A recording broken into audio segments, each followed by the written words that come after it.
ઉમલા સ્થિત શ્રી કે.આર. પટેલ વિદ્યા મંદિર ખાતે વિજ્ઞાન પ્રદર્શનીનું આયોજન કરાયું હતું।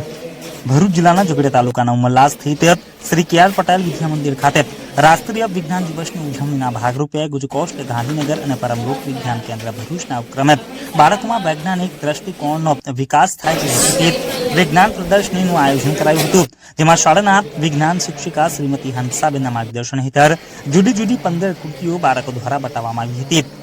નજીકની શાળાના બાળકો સહિત શાળાના તમામ બાળકોએ પ્રદર્શનીની મુલાકાત લીધી હતી। આ તબક્કે શાળાના આચાર્ય હેમંત કુમાર જોશી દ્વારા ડોક્ટર સીવી રામન વિશે જણાવી બાળકોને પ્રોત્સાહન પૂરું પાડ્યું હતું। સમગ્ર શાળા પરિવાર વતી તમામ ભાગ લેનાર બાળકોને શુભેચ્છાઓ પાઠવવામાં આવી હતી। મારું નામ અપ્રવીણભાઈ દેસાઈ છે। હું ધોરણ 9 માં ભણું છું। અમારો પ્રોજેક્ટ વોટર સાયકલ છે। સૂર્યના કિરણ દરિયા સપાટી પર પડે છે ત્યારે દરિયાનું પાણી ગરમ થાય છે ત્યારે તે વરાળમાં ઉદ્ભવે છે। તે અવકાશમાં જાય છે। તે ધૂળના રજકણો સાથે મળીને વાદળ બને છે। વાદળ હલકું હોવાને કારણે તે આકાશમાં ફરે છે। સમય જતાં વરાળ ઠંડી પડે છે। તેમાં પછી પાણીમાં રૂપાંતર થાય છે।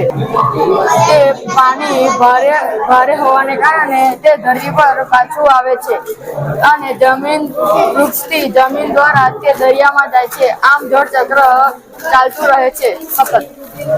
મારું નામ સ્મિત કુમાર ચિરાગભાઈ દોશી છે। હું ઉમરલામાં રહું છું। આ બનાવવા સારું અમારા શિક્ષકોએ અમને ખૂબ મદદ કરી અને અમને જળચક્રનો મહત્વ સમજાવ્યો। જળચક્ર થી વગર વરસાદ ના થાય। જળચક્ર અમને કેવી રીતે મદદરૂપ છે। જળચક્ર વિશે અમને પૂરી તરહથી માહિતી આપી અને અમને જળચક્રનું બધું જ અમને સમજાવ્યું। જય વિજ્ઞાન જય ભારત।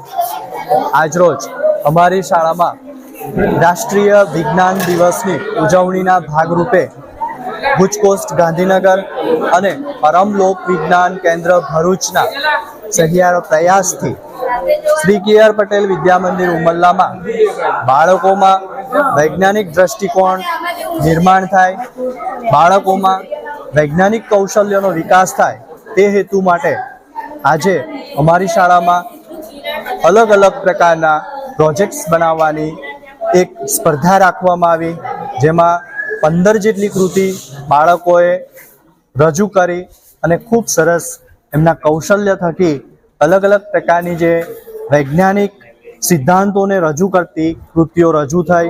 જય ભારત જય વિજ્ઞાન।